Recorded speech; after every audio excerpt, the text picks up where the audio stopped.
ओम शांति। ओम शांति।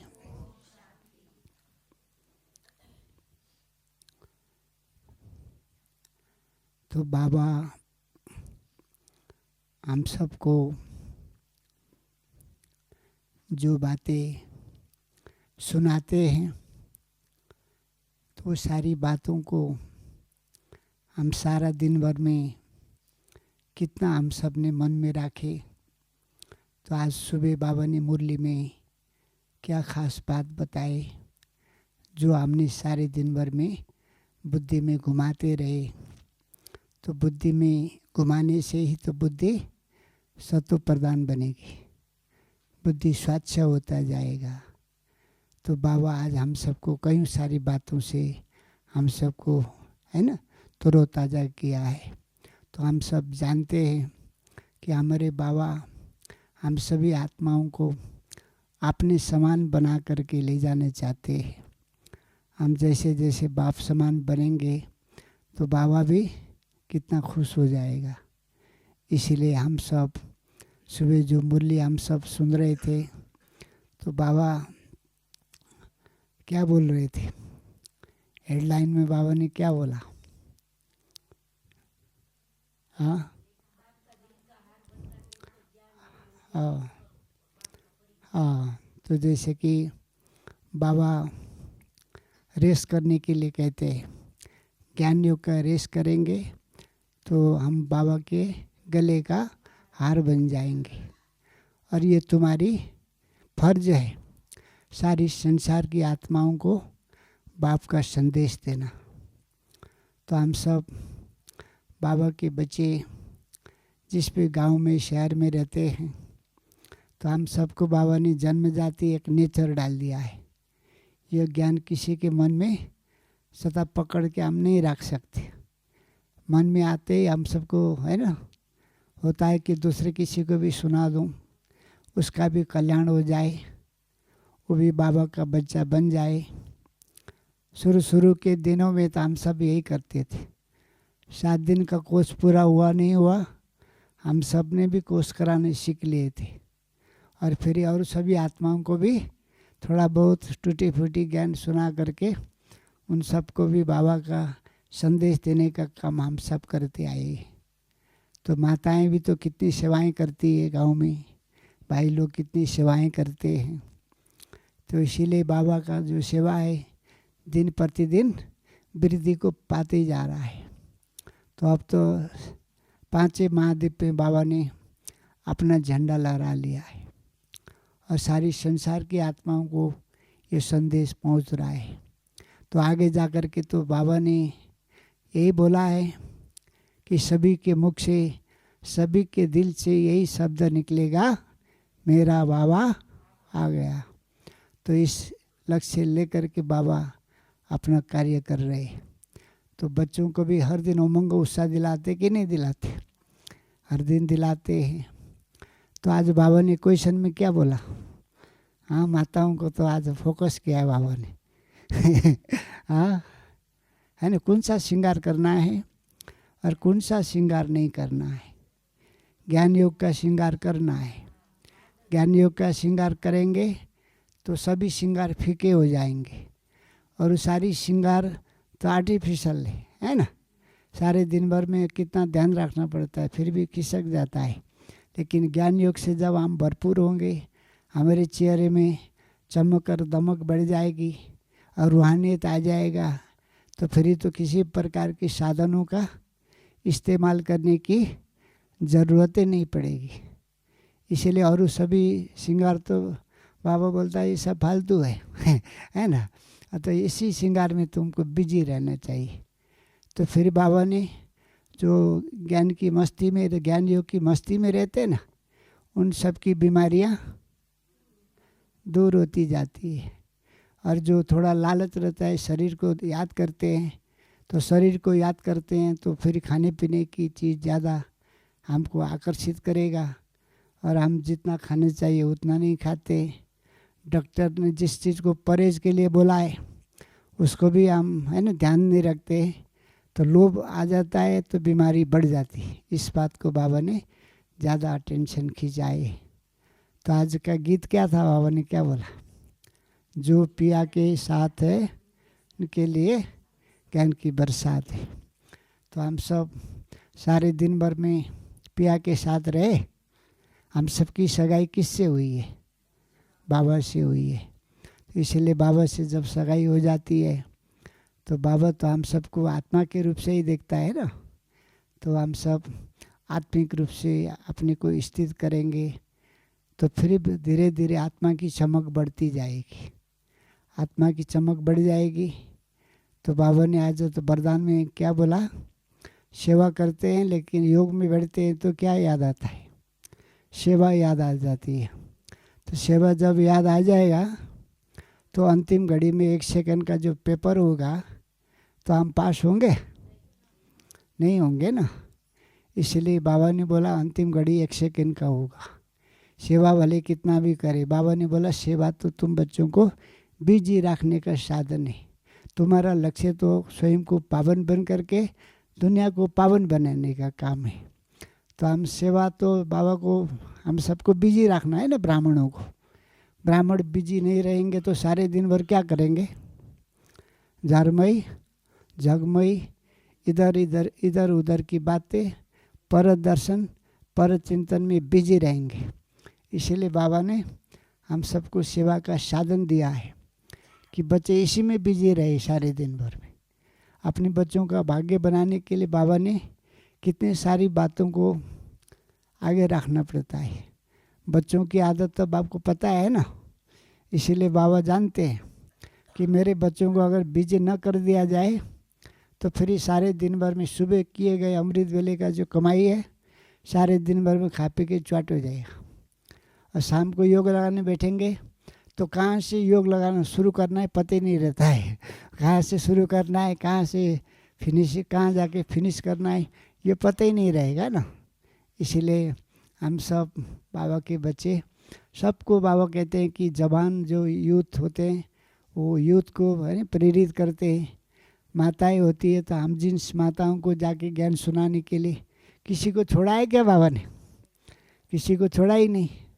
बूढ़ों को भी बाबा ने होमवर्क दिया हुआ है, अपने अनुभवों से सबको अनुभवी बनाओ। तो इसलिए संगम में बाबा को इतना चिंता इसलिए रहता है कि सतयुग में सब कुछ देना पड़ता है लेकिन कुछ करे बिना ऐसे बाबा देगा ही क्या? रूल ही नहीं है ना, कुछ करे बिना कुछ देने का होता है क्या? रूल ही नहीं होता है। अगर इस रूल को तोड़ेंगे तो क्या बोलेंगे? भ्रष्टाचार क्या बोलेंगे? भगवान भ्रष्टाचार को मिटा करके श्रेष्ठाचारी दुनिया बनाने के लिए आए हैं और बाबा ऐसे अपने ऊपर ऐसे लांछना लगानी चाहेंगे? इसीलिए एक का पदम गुणा देने का बाबा ने ठेका लिया है। बच्चे कुछ नहीं कर पाते हैं तो भी बाबा के नाम में कुछ न कुछ तो होना ही चाहिए। इसीलिए बाबा कहते हैं कि चाहे झाड़ू लगाओ, चाहे बर्तन साफ करो, चाहे कोर्स कराओ, चाहे बड़े बड़े कॉन्फ्रेंस में भाषण करो, बाबा तो मार्क्स सबको बराबर ही देने चाहेंगे ना। क्योंकि बाबा किसी को पक्षपात थोड़ी करते हैं। इसीलिए सारी चीज़ों को व्यवस्था करके ही तो भाग्य बनता है ना। छोटी छोटी चीज़ों में जितना जितना हम आगे बढ़ते जाएंगे। तो बाबा ने आज बोला सवेरे सवेरे उठकर विचार सागर मंथन करो। तो सारे दिन भर में हम सब ने विचार सागर मंथन किए। कितने बार मुरली को मन में लाई, कितनी सारी चिंतन हुई, बाबा ने किन सारी बातों के ऊपर ध्यान दिए। बाबा ने एक बल एक भरोसा किसके लिए बोला? किसी भी परिस्थिति में पास होना है ना। तो उसका साधन क्या है? एक बल एक भरोसा। तो सारे दिन भर में हमने बाबा की बातों को जितना ज़्यादा मन में दोहराएंगे, स्मृति में लाएंगे, तभी तो अंदर जाएगा ना। स्कूल में छोटे छोटे जो बच्चे हम सब थे, पढ़ते थे, तो 1 2 3 को कितने बार रटते थे, लागे रहते थे। क ख ग घ था पढ़ते थे, उसमें भी लागे रहते थे। ABCD उसके लिए भी हम लागे रहते, तभी तो अभी तक याद है ना। बीच में छोड़ा हुआ कितने साल हुआ है, फिर भी याद रहता है। लेकिन सुबह बाबा ने, भगवान शिव बाबा ने परम धाम से आकर के मुरली सुनाई, अभी तक कितना याद रहता है। इतना ज़्यादा किताब तो नहीं है ना, 4 लाइन ही तो 4 पेज की मुरली है ना। तो वो सब याद अगर नहीं होगा तो इसका मतलब ये कहा जाएगा कि हम सारे दिन भर में श्रेष्ठ चिंतन में नहीं थे। श्रेष्ठ चिंतन में होंगे तो व्यर्थ चिंतन स्वतः और सहज खत्म हो जाएगा। तो इसीलिए फालतू बातों का व्यर्थ चिंतन चलते हैं ना, तो उसका भी अपना चैनल होता है। उसके चैनल में उसको चैनल को जब तक चेंज नहीं करेंगे, नहीं तोड़ेंगे, तो व्यर्थ बातें फालतू बातें बुद्धि में घूमता ही रहता है सारे दिन भर में। और मुश्किल से एक आध पॉइंट मुरली की पॉइंट याद भी आ जाएगा ना, वो कहाँ खिसक जाएगा पता ही नहीं चलेगा। इसीलिए सारे दिन भर में बीच बीच में एकांत में बैठ कर के दिल में हाथ लगा के पूछना चाहिए, मैंने अपने ऊपर कितना रहम किया है, अपने ऊपर कृपा कितनी की है मैंने। सारे दिन भर में बाबा की बातें मन में ना आए, बुद्धि में विचार सागर मंथन बुद्धि से न हो, तो सारे दिन भर मैंने क्या किया होगा? कुछ तो किया होगा ना। कुछ करे बिना कोई थोड़ी रह सकता है। रह सकता है? मन मानता है क्या? 1 सेकंड 2 सेकंड के अंदर एक विचार तो चलते ही चलता है। तो उसमें हमने अगर बाबा की बातों को, है ना, उसको भोजन के रूप से दिया है, तो फिर सारे दिन भर में मज़ा आ जाएगा। इसलिए तो व्यर्थ बातों का जो चिंतन है, तो द्वापर से यहाँ तक चलती आई है ना, तो उसका फोर्स ज़्यादा रहता है। और बाबा की बातें तो इतने बूढ़े, अभी इतने साल के बाद में हम लोगों ने ज्ञान पाए। बूढ़े साल आने के बाद में किसी को मिला, किसी को कौन सी उम्र में मिला, तो पहले के विचार इतने सारे चल रहे। और बाबा की इतना शुद्ध स्वच्छ चीज़ होती है बाबा की, है ना। शेरनी का दूध, है ना, कौन से बर्तन में रखे जाते? सोने के बर्तन में। तो बुद्धि रूपी बर्तन अगर शुद्ध नहीं होगा तो बाबा की बातें बुद्धि में नहीं आएगी ना। तो ऐसे थोड़े से दोहराने से तो नहीं होगा ना। 2-4 बार दोहरा दिया तो उसमें भी न होने से तो बहुत अच्छा है, लेकिन उसको हमने चिंतन में डालना पड़ेगा। तो चिंतन में जितना डालेंगे, मनन उतना जितना करेंगे, वो अपना हिस्सा बनेगा। भोजन भी कोई खाने बैठता है 2 मिनट के अंदर गापा गुप्पा खा के पूरा करता है, तो उस भोजन का कोई वैल्यू होता है? जल्दीबाजी में काम निपटा लिया उसने, तो उसकी एनर्जी ज़्यादा नहीं बनेगा। इसलिए उसको चबा करके 15 मिनट 20 मिनट तक कंटिन्यू बाबा की याद में एकाग्र होकर खाते हैं ना, चबाते हैं, तो उसका भी एनर्जी बनता है। इसलिए ज्ञान को भी काम चलाओ तरीके से चला लिया, तो फिर हम भी ऐसे ही बनेंगे ना, कि जैसे काम चलाओ दुनिया में आएंगे। सतयुग तेरता ख़त्म होने जा रहा होगा, तब बाबा बोलेगा कि तुमने जैसा किया था और तुम्हारी बारी अभी आ रही है ना। बाबा भी बोलेगा जल्दीबाजी वाला ये सफ़र है, यहाँ उम्र थोड़ा कम होता है और मृत्यु, है ना, शरीर छोड़ने का प्रक्रिया ज़्यादा होता है, और हजारों आत्माएं परम धाम से आ रहे होते, तो वहाँ थोड़ा जल्दीबाजी चलेगा ना, तो उस समय हमारा नंबर लगेगा। शुरू में नंबर नहीं लगेगा। तो बाबा बोलते वेट एंड सी, रोके रहो, उसको देखो, जानो, सुनो, समझो, और मन के अंदर तभी जाएगा वो। ऐसे हल्के में धीरे धीरे बुद्धि में जितनी बातें हम मन में लाते हैं ना, मन में आई हुई विचार को बुद्धि द्वारा चिंतन करते हैं, तो धीरे धीरे, है ना, हमारे अंतर मन में उतरेगा वो। ऐसे नहीं उतरेगा हल्के में। लेकिन फालतू बातें, नेगेटिव बातें इधर उधर देखते हैं तो वो जल्दी अंदर चला जाता है। क्यों? क्योंकि वो पहले से ऑलरेडी भरा पड़ा है वहाँ पर, उसका चैनल हमने तोड़ा ही नहीं। इसलिए कोई भी बातें छोटी मोटी होती है तो ज़्यादा हम उस समय चौकस हो जाते, चौकन्ने हो जाते।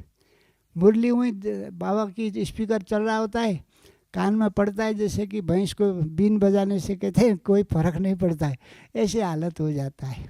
इसीलिए परिवर्तन भी ऐसे दिखता है, परिवर्तन बहुत कम दिखता है। तो इसीलिए बाबा कहते हैं जब हम याद की यात्रा में होंगे, रूहानी मस्ती में होंगे, तभी हम विश्व में बहुत कुछ कर सकेंगे।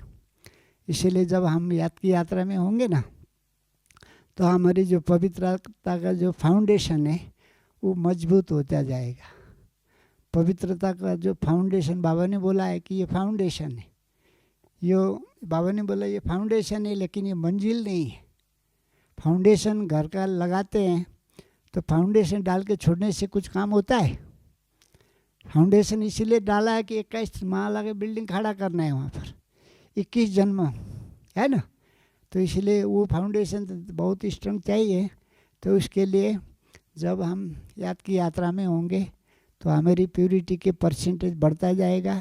तो उसकी निशानी है हमारी बुद्धि है ना, सूक्ष्म बनती जाएगी, दिव्य अलौकिक बनती जाएगी। छोटी छोटी बातों को धारण करने की शक्ति आ जाएगी। और कोई भी बातें सुनते हैं तो भूलेंगे नहीं, स्वच्छता की निशानी। पहले स्वच्छता नहीं था तो कोई भी बातें बुद्धि में आती थोड़ी देर में भूल जाता है, काम की चीज़ें भूल जाती, बिना काम के दिन में बुद्धि में घूमते ही रहता है ना। इसीलिए हमें बाबा यही कहते हैं कि तुम्हारे मन बुद्धि की जो आत्मा पवित्र बनती जाएगी तो मन बुद्धि भी अच्छे क्वालिटी के चीज़ को ही ज़्यादा ध्यान देंगे। वो फालतू चीज़ में वो नज़रअंदाज करेंगे, वो मेरा काम का नहीं, वो फालतू चीज़ है, ये मेरे मन में आ गया तो मेरे समय संकल्प एनर्जी बर्बाद कर देगा करके हमें वो सारी चीज़ों से धीरे धीरे वैराग्य आ जाएगा, उन सारी चीज़ों से नफरत आने लगेगा। और ऐसे जो ग्रुप होते हैं, कंपनी होते हैं ना, उनसे भी हम थोड़ा परहेज बना लेंगे। नहीं तो वहाँ जाएंगे तो कोई ना कोई चीज़ें तो बुद्धि में आएगा ही, कोई कुछ बोलेगा कोई कुछ बोलेगा। संगठन बड़ा है तो छोटा मोटा मसला तो सबको मिलता ही रहता है। तो फिर उसी सारी बातों में दिन भर उलझे रहेंगे। तो फिर रात को भी शाम को योग करेंगे तो योग भी कहाँ लगेगा, उसकी वो सारी फालतू बातें फाइट करते रहते हैं। और अंतर्मन भी कहता है कि सारे दिन भर तो छोटे छोटे बातों में तुम उलझे रहे थे, अभी तुम्हें भी योग लगाने मैं दूंगा ही नहीं। तो उसका सपोर्ट नहीं मिलेगा अंतर्मन का। जो अंतर का मन है ना, जो चित्त बोलते हैं, कोई सबकॉन्शियस माइंड बोलते हैं, तो उसको अच्छी बातें ही अच्छा लगता है, फालतू बातें उसको बिल्कुल अच्छा नहीं लगता है। इसीलिए फालतू बातें ज़्यादा सुन करके योग में बैठो, कहाँ योग लगता है। और रात को भी शाम को भी योग नहीं होगा, रात को भी सिर दर्दी होगी। और सुबह उठेंगे तो सबसे पहले वो सारे दिन भर में जो गतिविधि की हुई थी ना, वही सारी चीज़ें सुबह अटैक करेंगे। और अमृत वेला भी ख़त्म हो जाएगा हमारा, बाबा के साथ कनेक्शन कहाँ जोड़ पाएंगे। इसीलिए कहा जाता है कल का दिन को सुधारने के लिए आज के दिन को ही सुधारना पड़ता है। कल का दिन में हेल्थ रहने के लिए, स्वास्थ्य रहने के लिए आज के दिन को ठीक करना पड़ता है ना। इसका अपना जो होता है उसकी समय अवधि। तो कल तक के लिए, कल अच्छा बनाना है तो आज से ही शुरू करना पड़ेगा ना।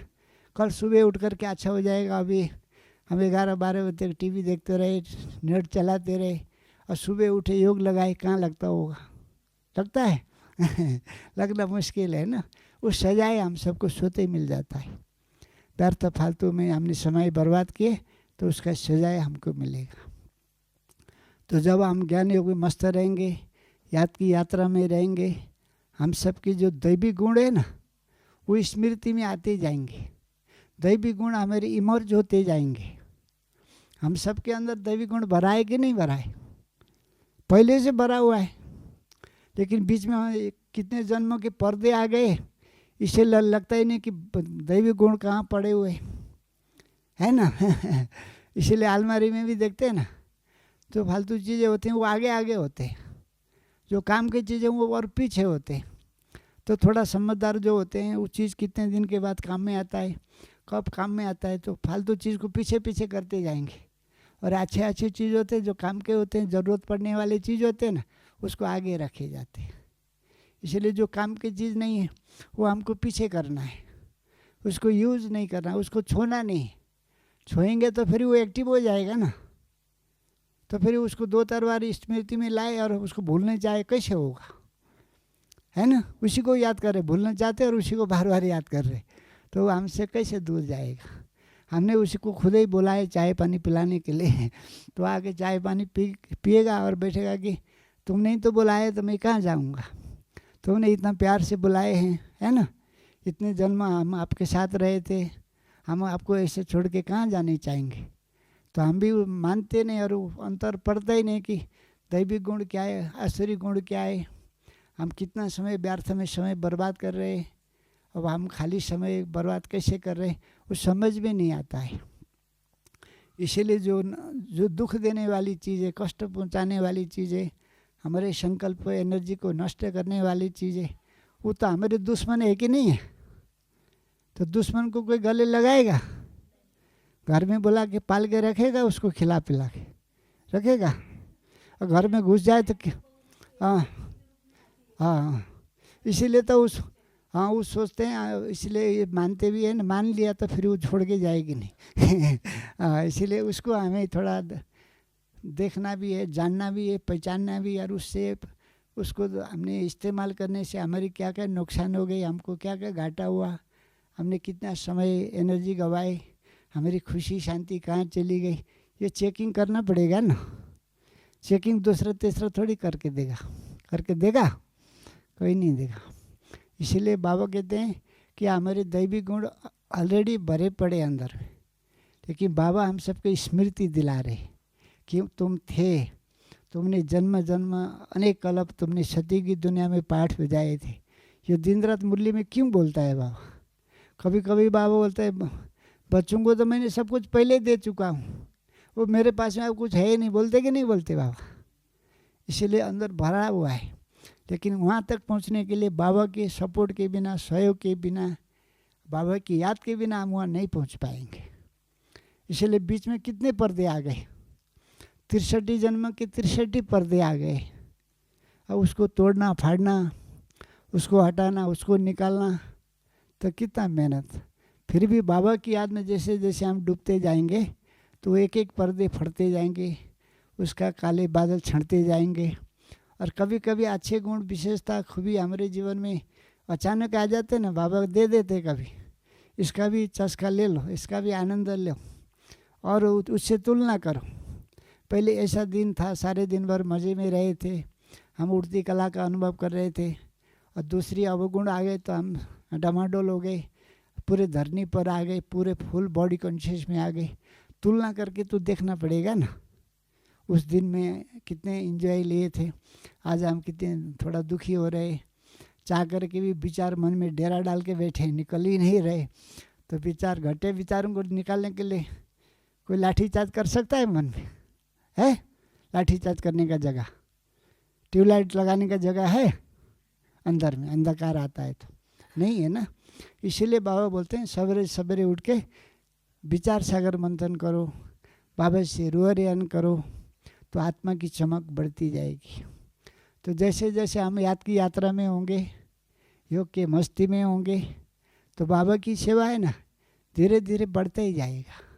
चारों तरफ हम सब ज्ञान योग में मस्त होंगे ना, तो योग से, ज्ञान से समझ बढ़ती है, समझ बढ़ेगा ना तो योग सोते लगेगा, तो योग सोते लगेगा तो उसका वाइब्रेशन भी सोते फैलेगा, और उसके वाइब्रेशन दूर दूर तक जा कर के और सभी आत्माओं को ये प्रेरणा देगा, प्रेरित करेगा, उसको खींच के लाएगा, है ना।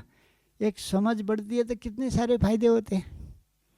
तो जैसे जैसे हम याद की यात्रा में होंगे तो फिर हमारे जो वाइब्रेशन है ना, वातावरण वायुमंडल हमारे शक्तिशाली होते जाएंगे। तो वातावरण वायुमंडल शक्तिशाली होगा तो फिर धरनी अच्छी बन जाएगी, और किसी को भी थोड़ा ज्ञान सुनाएंगे उसको अच्छा लगेगा, वो भी एक्सेप्ट करेगा, और उसका भी भाग्य का दरवाज़ा खुलेगा, और वो भी बाबा के घर में आने के लिए आतुर हो जाएगा। नहीं तो हम ज्ञान इतना ज़्यादा योग करते रहते हैं, ज्ञान और योग का बैलेंस चाहिए कि नहीं चाहिए? कभी कभी हम लोगों ने भी अनुभव किया है, कभी कभी योग ऐसा अच्छा लगता है ना तो ज्ञान को छोड़ने का दिल ही नहीं होता है। सिर्फ मुरली सुन लिया हल्का फुल्का, ऊपर ऊपर से बस काम चला लिया है, योग में डूबे रहो ऐसा लगता है। लेकिन आगे जाकर के क्या साइड इफेक्ट होता है इसका, क्योंकि योग का ज्ञान का बैलेंस नहीं रखा तो लंबा समय नहीं चलेगा। एक टांग वाला साइकिल होता है ना, कितना देर तक चलेगा? चलेगा ज़्यादा देर।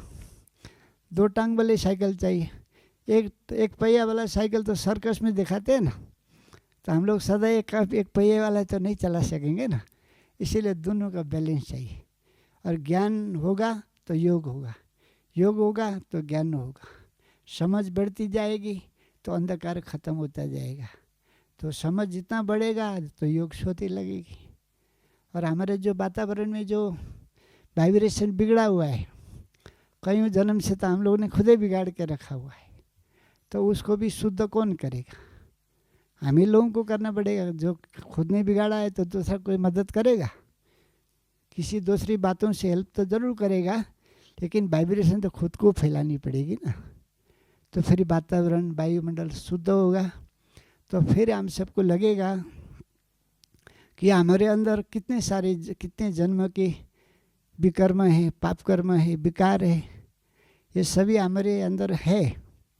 तो उसको भी निकालना है, ख़त्म करना है, विकारों को दग्ध करना है, पाप कर्म को भस्म करना है ना। विकर्म को जलाने के लिए बाबा जो बोलते हैं, तो वो सभी हमारे अंदर है। तो उसके ऊपर सीधा फोकस करेंगे तो काम नहीं होगा, क्योंकि फिर हम हिप्नोटाइज हो जाते, उसमें सम्मोहित हो जाते। इसलिए हमें अच्छा बनने और अच्छे लक्ष्य लेकर के हमें ज्ञान ध्यान से इतनी ऊंची स्टेज बनाना है कि हम ऊंची स्टेज में होंगे तो आज बुरे चीज़ें, घटिया चीज़ें ना, वो नीचे नीचे दबते जाएंगे। नहीं तो कभी कभी होता नहीं, इसको हम निकाल के छुड़ाएंगे, निकाल के छोड़ेंगे, इसको मिटा के रहेंगे, वो कभी मिटेगा ही नहीं। मन का स्वभाव ही है, किसी चीज़ में आप फोकस करेंगे ना, बार बार वो हमारे से अगेंस्ट में काम करेगा। इसलिए कहते हैं ना कि कोई साइकिल सीख रहा होता है और रास्ते में कोई पत्थर आ जाता है, वो जो साइकिल चलाने के लिए 20 फुट का रास्ता है, लेकिन साइकिल सीख रहा होता है, उसको बोला होता है कि पत्थर के ऊपर नहीं चढ़ाना, वो सारी रास्ता भूल जाता है, वो पत्थर के ऊपर ही ले जाके चढ़ा देता है ना। मन के भी स्वभाव ऐसे ही होता है। तो जिस चीज़ में फोकस करेंगे बार बार उधर ही चला जाता है।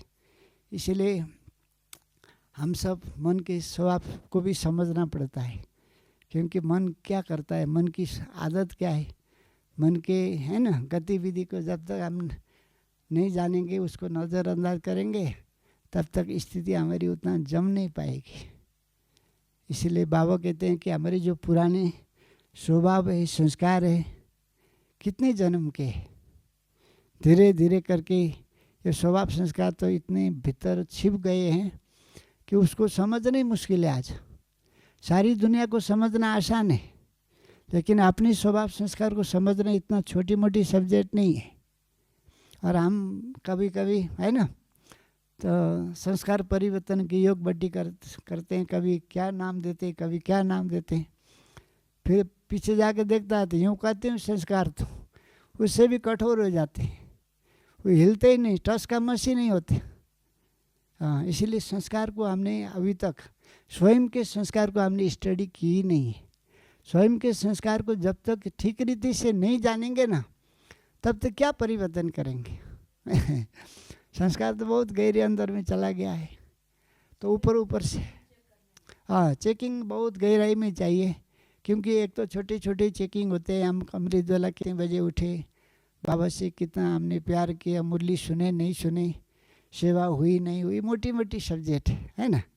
लेकिन सूक्ष्म में चेकिंग जो होता है बहुत गहरी होती है, तो गहरी चेकिंग के जरिए ही हम उसको पता लगा सकते हैं। नहीं तो संस्कार हमारे अंदर चिपक गया है। संस्कार मैं नहीं हूँ, लेकिन संस्कार मेरा है ना। मेरे संस्कार मुझे घेर के रखा हुआ है, चेतना को न पकड़ लेता है। इसलिए चेतना को आज़ाद करने के लिए संस्कारों को सबसे पहले हमें पहचानना पड़ता है, उसको जानना पड़ता है, तभी हम उसके ऊपर काम कर सकेंगे। नहीं तो इतनी गहराई में छिपा है कि हम सभी देखते हैं इतने वर्षों से ज्ञान में चल रहे हैं, कभी कभी लगता है ना कि अभी तक कुछ ऐसा खास ठोस परिवर्तन दिखाई नहीं देता है। उसका एक ही कारण है कि संस्कार को गहराई में जाके हमने स्टडी नहीं की है। मेरा स्वभाव कैसा है, मेरा संस्कार कैसा है, कौन सा समय वो धोखा देता है, कौन सा समय वो अंदर से बाहर आ जाता है और फिर अपनी जगह पर तुरंत जाके बैठ जाता है। इसलिए दिखाते हैं कि संस्कार के लिए दिखाते हैं, और आज विज्ञान भी इसके ऊपर बहुत बड़ा काम कर रहा है कि भीतर छिपे हुए संस्कार है ना, उसके लिए तो उन लोग तो कहते हैं 90% शक्तिशाली अंदर का संस्कार, 10% हमारे लिए अधिकार दिया है बाबा ने। 10% जो बाहर के मन है, उसके जरिए उसको 90% वाला शक्तिशाली चीज़ को परिवर्तन करना है, तो वो अंदर छिप के बैठता है। इसीलिए कहते हैं कि एक बड़े साहू जी के घर में, मालिक के घर में, एक सिक्योरिटी गेट में बैठा हुआ है। और गेट में बैठा है, सिक्योरिटी अपना है ना डंडा लेके बैठा है, लेकिन मालिक अंदर सोया हुआ है।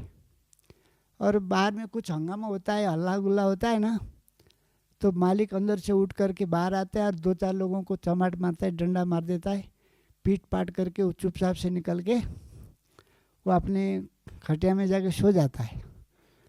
और लोग बोलते हैं कि इसी ने मारा है ना। और इसीलिए फिर सब लोग उसके पीछे पड़ते और सिक्योरिटी को शिक्षा देने लगते। क्रोध करना अच्छा नहीं था, क्रोध क्यों किया, क्रोध करने से इतनी नुकसान हो गई करके शिक्षा तो सब उसको दे देते हैं, लेकिन काम कौन करके गया है? भीतर सोया हुआ कमरे में सोया था, उसका मालिक वही उठ के आया था और थप्पड़ मार के चला गया। और बाद में सिक्योरिटी को शिक्षा देते, सिक्योरिटी भी कहता है कि क्रोध करना ठीक नहीं है, मैं भी जानता हूँ बहुत अच्छा है, ये तो होना नहीं चाहिए, लेकिन हमारे अंदर सोया हुआ जो भूत है वो कब उठ के आ जाता है और कब किसको क्या कर देता है और क्या से क्या स्थिति बना देता है। 1 मिनट पहले ये ठीक ठाक लगता है, दूसरे मिनट में ऐसे हरकतें हो जाता है। दुनिया में तो कहते हैं तिहाड़ जेल पहुंच जाता है ना। इस तरीके से हम सब ने पाल के रखे हुए हैं संस्कार। तो ये चेकिंग के लिए सबसे ज़्यादा समय हमें, चेकिंग सबसे बड़ी चीज़ है। और जो अच्छी रीति से अपने को धोखा दिए बिना चेकिंग करते हैं ना, वही लाइफ में चेंजेस ला सकते हैं। नहीं तो फॉर्मेलिटी अदा करने से, सुपरफिशियली चेंज ऊपर से चेकिंग करने से ना ऐसा कुछ नहीं होता है, थोड़ी देर में वहीं का त्यों हो जाता है। जैसे कि हम सब देखते हैं ना, तो हम सबको भी हम यही ध्यान रखते हैं कि ये सब के ऊपर कैसे गहराई में उतर के काम करें, और उस संस्कार को जब तक हम अंदर ही अंदर दबाना भी नहीं है उसको, उससे बड़ा संस्कार को, दिव्य गुणों को स्मृति में लाना है, देवी देवता के संस्कार के एक है ना स्मृति में लाना है, उसके खुशी में रहना है और अच्छे गुणों का चिंतन करना है, विशेषता को देखना है, सभी के प्रति आत्मिक दृष्टि से देखना है। ऐसे अच्छी चीज़ों को करते करते करते फिर वो धीरे धीरे उसको यूज नहीं करेंगे ना, तो धीरे धीरे वो फ्यूज होता जाएगा, डिसयूज होते होते फिर वो दब जाता है अंदर में। इसीलिए बहुत बड़ा खड्डा होता है रास्ते में, तो चारों तरफ से मिट्टी बलुआ डाल करके उसको ढक देते हैं, तो फिर उसको द्वापर के बाद ही निकलने का मौका देना है, बीच में उनको सबको बाहर निकलने का मौका न मिले। हम अच्छे गुणों से, विशेषताओं से, खूबियों से, बाबा की याद से, सोमानों से सारा दिन भर में व्यस्त रहेंगे ना, तो उसको बाहर निकलने के लिए मौका नहीं मिलेगा। तो करते करते करते आगे जा कर के हम ऐसे संस्कार से युक्त होंगे जो जैसे कि बाबा जो कहता है। तो इसलिए हमें बाबा कहते हैं ना कि आगे जा कर के हम सबको बाबा इतना ऊंचा बनाने के लिए जो काम कर रहे हैं, तो हम सबको हल्के में ऐसे ही छोड़ के नहीं जाएगा बाबा। संसार की सभी आत्माओं के आगे दिखाएगा कि ये मेरे बच्चों ने संसार में रह कर के, सबके बीच में रह कर के, सबके तीखा टिप्पणी टोन सुनते हुए, ग्लानि नफरत घृणा की बातें सुनते हुए भी मेरी याद में इन बच्चों ने कुर्बानी दी है, मेरी याद में इन बच्चों ने अपने तन मन धन सफल किए हैं, एक एक पल सफल किए हैं। तो इन सभी बच्चों को बाबा संसार के आगे पेश करेगा। तो बाबा पेश करेगा तो तब तक हमारे अंदर ये सभी चीज़ें निकल चुके होंगे, क्योंकि आगे जाकर के परिस्थिति और ज़्यादा विकराल होता जाएगा। तो उस समय बाहर देखने के लिए कोई मौके ही नहीं मिलेगा, देखने का जगह भी नहीं होगा। सभी आत्माओं को वैराग्य आएगा संसार से, क्योंकि अभी चारों तरफ जो लड़ाई चल रहा है ना, देखिए आप सब कभी कभी टीवी देखते होंगे समाचार में, जिन्होंने बड़े बड़े महल बनाए, घर बनाए, बिल्डिंग बनाए, आज वही घर उनके लिए कब्र है ना, अपना देह को कब्र दाखिल करने का कब्रिस्तान बन गया है। तो हज़ारों लोग बिल्डिंग में दब के मरते हैं, बम रेली विस्फोट होते रहते हैं, बच्चे कहाँ हैं, माँ कहाँ है, बेटा कहाँ है, ये सभी बिखरे हुए हैं सारी दुनिया में। ये तो बाबा बोलते हैं सिर्फ टेलर है, ये छोटा सा क्लिक है ना, आगे जाकर के बहुत भयंकर परिस्थिति होगी। तो बाबा ने तो हमारी दादियों को, दादाओं को 14 वर्ष तक जो तपस्या कराए थे वो खुशी खुशी से कराए थे। मम्मा बाबा साथ में थे, अलमाइटी बाबा साथ में थे। तो इस तरीके से सेवाएं और स्थिति बनाए दादियों ने। लेकिन आगे का जो परिस्थिति होगा वो तो विकट होगा। और आज तो ऐसी स्थिति हो गई कि घर में कोई भी ऐसा व्यक्ति न होगा जहाँ पर प्रेशर न हो, शुगर न हो, हार्ट की प्रॉब्लम न हो। उस समय सब प्रकार की चीज़ें ठप्प हो जाए। अब कोविड के टाइम में कोई घर से निकल नहीं पाए, है ना, बैठे बैठे कहीं ने तो स्थिति बना लिए। कहते हैं कोई तो बिखर गए तो कहीं सारे निखर भी गए। तो ये स्थिति होगी आगे जा कर के। इसीलिए बाबा कहते हैं स्थिति अभी हम सबको बनाने का एक मौका मिला हुआ है। तो आने वाले भविष्य को भी हम अगर चित्रण करते हैं, विजुलाइजेशन करके देखते हैं कि ऐसी दिन आने वाली है, अभी हम नहीं करेंगे तो कब करेंगे। ये स्मृति आएगा ना तो हमारी चढ़ती कला हर दिन होती जाएगी। हमारी बुद्धि ठप्प होगा तो कुछ काम नहीं होगा। बाबा दिन डेली डेली क्यों बोलते त्रिकालदर्शी बनो। त्रिकालदर्शी माने सब प्रकार के लिए त्रिकालदर्शी है। समय कैसा आएगा, घटना कैसे घटित होंगे, संसार का माहौल कैसा होगा, हम कैसे होंगे, हमारी स्थिति कैसे होगी, हम खटिया से उठ पाएंगे या नहीं पाएंगे, है ना। सभी अभी ये स्थिति हम दिन प्रतिदिन एडजस्ट होते जाएंगे तो वो सारी चीज़ें भी तो होगी ना। तो उस समय हम बाबा को याद कैसे कर पाएंगे।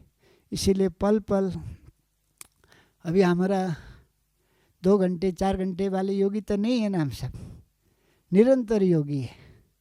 इसलिए निरंतर योगी बनने के लिए बाबा हम सबको हर क्षेत्र में बाबा को इस्तेमाल करना है, हर बातों में बाबा बाबा कहना है। तो ये सब जैसे जैसे करते जाएंगे तो हमारी उड़ती कला होगी। शुरू में चढ़ती कला का एहसास होगा, फिर स्थिति जम जाएगी तो हम उड़ते रहेंगे सारे दिन भर में। खुशी के, है ना, अंदर में ढोल बजते रहेंगे, नगाड़े बजते रहेंगे।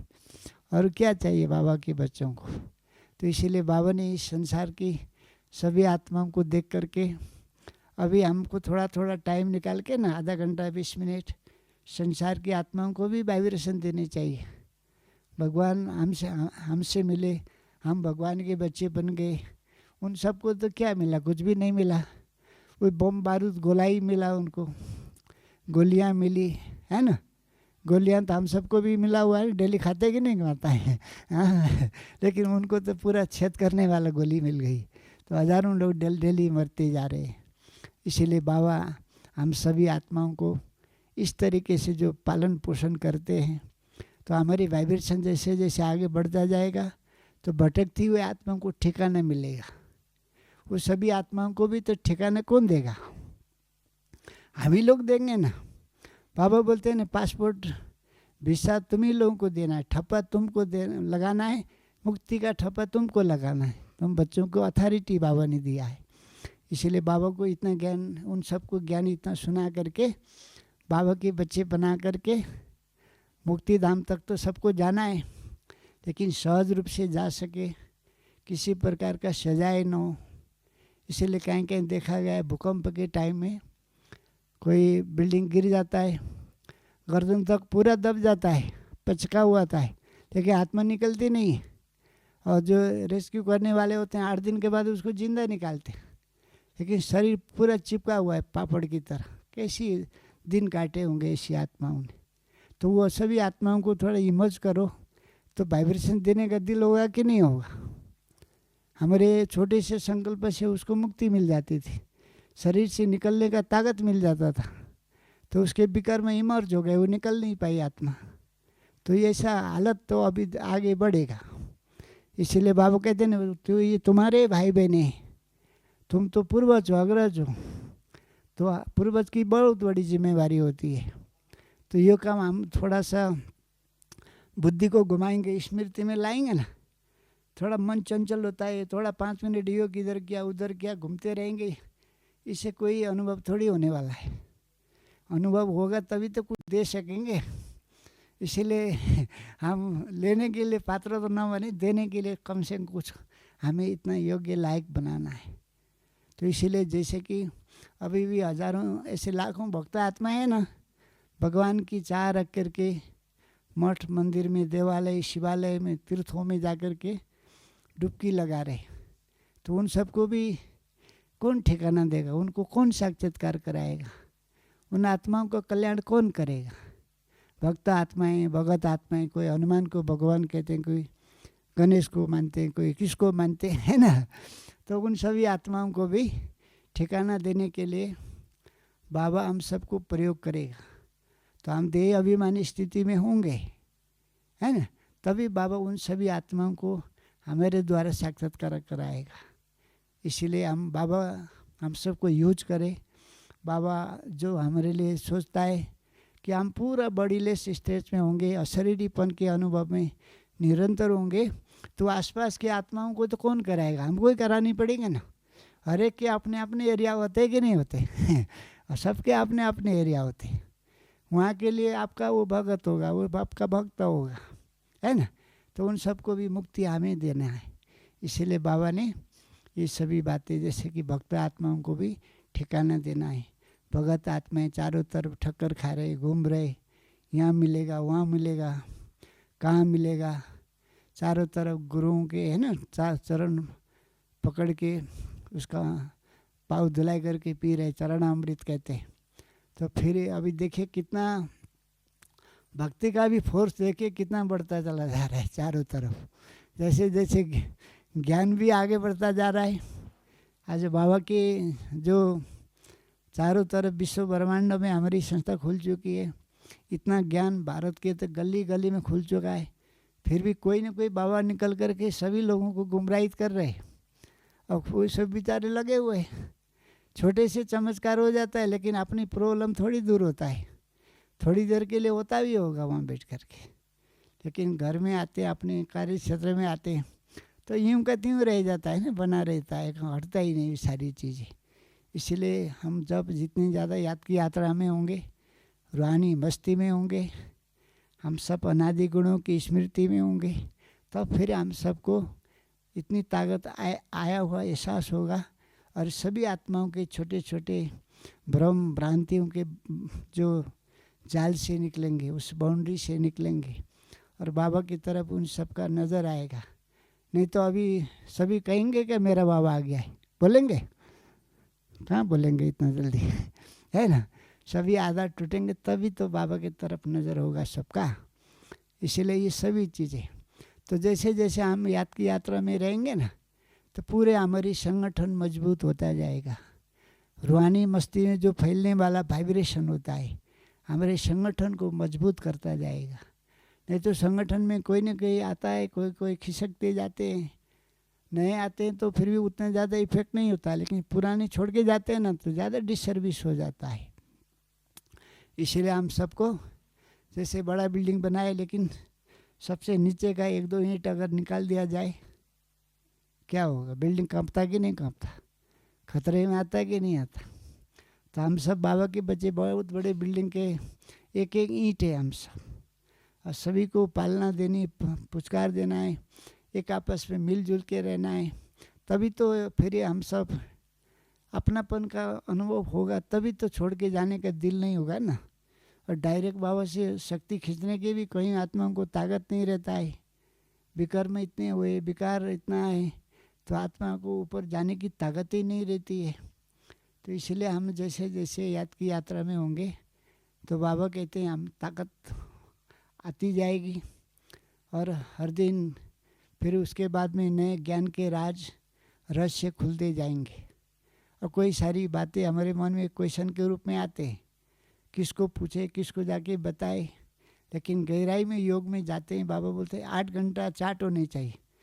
8 घंटा तो कम से कम 4 घंटा बैठ के अगर हो जाए ना, तो हमारे क्वेश्चन कुछ बचेंगे ही नहीं, और दूसरों का क्वेश्चन भी हमारे साथ आते ख़त्म हो जाएंगे, क्योंकि हमारी स्थिति ऐसी बन जाएगी।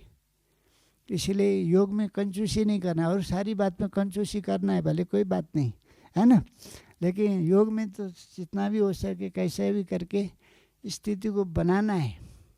और बाबा को डेली बोलना है कि बाबा कुछ ना कुछ डेली नए अनुभव होनी चाहिए, नए नए अनुभव होता है तो डेली आगे बढ़ने के लिए हमको प्रेरणा मिलती रहती है। अब बाबा को बोलेंगे नहीं तो बाबा भी कैसे कराएगा, करा भी लेगा तो हमारा लक्ष्य नहीं है तो फिर हमको नवीनता की एहसास ही नहीं होगी। तो इसलिए आगे जैसे जैसे हमारी स्थिति आगे बढ़ती जाएगी, हम योगिक तो होते जाएंगे और रूहानी मस्ती में रहेंगे। तो आज जहाँ सेंटर खुलता है ना, आसपास में थोड़ा लोगों को गलत फहमी होती है, भ्रम पैदा होते हैं, भ्रांतियाँ पैदा होती है। उन सबको भी ये भ्रम भ्रांतियाँ टूट जाएगी और बाबा के घर में आने के लिए हिम्मत आएगा। उन सबको संस्था के प्रति इमेज अच्छी बनेगी। वाइब्रेशन फैलने से ना, मुख की आवाज़ तो लोग उतना ज़्यादा नहीं सुनते हैं, लेकिन वाइब्रेशन को तो कोई ना कर ही नहीं सकते, क्योंकि वाइब्रेशन है ना, मुख की आवाज़ तो दिमाग तक ही जाता है, लेकिन जब वाइब्रेशन होता है ना वो दिल में उतर जाता है। तो दिल में उतर गया माने वो नाना नूनू करेगा ही नहीं, कैसा भी किसी प्रकार का मठ पंथ धर्म का आदमी हो, फिर भी इस बात को वो स्वीकार करेगा ही। तो आगे जा कर के बाबा कहते हैं हम बेहद के बैरागी बनेंगे तो प्राप्ति स्वरूप होंगे ना बाबा के, सब कुछ हमें मिल जाता है तो हम प्राप्ति स्वरूप का अनुभव करेंगे। तो हम सबको भी एक प्रकार से बेहद के बैरागी हम स्वतः बनेंगे। तो हम सभी बेहद के बैरागी बनेंगे बाबा के बच्चे, तो संसार की आत्माओं को भी हद के बैरागी आएगा। हद का जो बैराग्य ना उनको भी आएगा।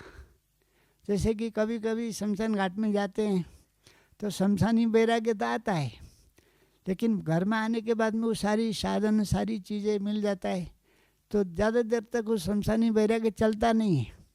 लेकिन संसार का माहौल ऐसा हो जाता है और हम सभी के अंदर से बेहद के बैरागी बन कर के जो वाइब्रेशन निकलेगा फैलेगा तो उन सबको भी हद के बैरागी आएगा और उन सबको भी टचिंग होगा कि वो सारी जो चीज़ें हमने टू मच पकड़ के रखा हुआ है, हम इतने हैं ना चोटी तक फंसे हुए हैं, ये कोई काम का नहीं। संसार में कौन है, कौन किसका है, अकेले आना अकेले जाने, नारे तो लगाते लेकिन उनको दिल से पकड़ में आता है कि ये चीज़ें बराबर है।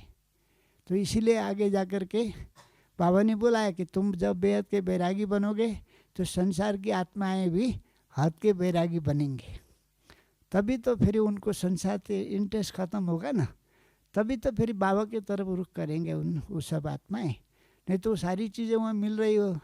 अभी ज्ञान सुनाने जाते हैं ना बड़े बड़े खानदान में, राजाओं में, महाराजाओं में, जो संपन्न परिवार होते, क्या बोलते हैं बाबा, क्या बोलते हैं मुरली में, हमको तो स्वर्ग ही आई, हमको सतयुग का क्या लेना देना, बोलते कि नहीं बोलते? तो बाबा ही बोलते हैं मुरली में। इसलिए बाबा कहते हैं मेरे गरीब बच्चे ही मेरी बातों को सुनते हैं और मेरी बातों को फॉलो करते हैं और मुझे सहयोग देते हैं। तो इसलिए आगे जा कर के जिन्होंने जो कुछ पकड़ के रखा है वो व्यर्थ है, धिकार है, कोई काम का नहीं है। कोविड ने तो सारी दुनिया को बदनामी तो कर दी है, इंसान के सारे जो अपना धाक था ना वो सबको गिरा दिया है। कोविड के कारण से बहुत सारी आत्माओं में वैराग्य भी आया है दुनिया की आत्माओं को, क्योंकि इतने मान शान पद पोजीशन उनकी स्टेटस था, लेकिन जब कोविड पकड़ा तो कोई मिलने गए क्या किसी से? कोई गए नहीं। हाँ, उस खोखा के अंदर में डाल दिया, उसके अंदर कुत्ता बिल्ली आदमी कौन है पता नहीं, कुछ चेक करने भी नहीं गए होंगे लोग ऐसे डर गए ना सब। अपने प्राण से प्यारा कोई चीज़ है क्या संसार में? कोई किसका नहीं बोलते हैं, हकीकत में उस समय देखा है। तो इसीलिए आगे जा कर के सभी आत्माएं बैरागी बनेंगे। अभी बाबा बोलते हैं मौत के बाजार गर्म होगा चारों तरफ, तो फिर ही सबको बैरागी आएगा। अब गांव में एक ही आदमी मरता है तो बैरागी कम आ रहा था, और दो चार आदमी को आई भी जाता फिर घर में जाके सिमट जाता था। और चारों तरफ भी ऐसा नज़ारा देख लिया जाए तो क्या होगा? सबके मन से आएगा ना। टीवी में देखो हुई, रेडियो में सुनो हुई, और नेट में देखो है ना, उसमें यूट्यूब पे देखो, वही सारे नज़ारे देखना शुरू हो जाए तो आदमी का दिमाग घूम जाएगा कि नहीं? घूम जाएगा। चलो अभी तो बाबा बोलते हैं ना, जो अभी संसार के लोग भी बोलेंगे आगे जा कर के कि अब दुनिया रहने लायक नहीं है बाबा, परिवर्तन करो, तभी बाबा परिवर्तन करेगा। नहीं तो सबकी इच्छाएं या दुनिया में टिकी हुई हो उसको थोड़ी परिवर्तन करेगा। तो सबके मुख से सबके मन से निकले तभी तो ये काम होगा। इसीलिए बाबा हम सबको नए हर दिन नई बातें सुना करके, नूतन बातें सुना करके हम सबको भरपूर करते जा रहे हैं।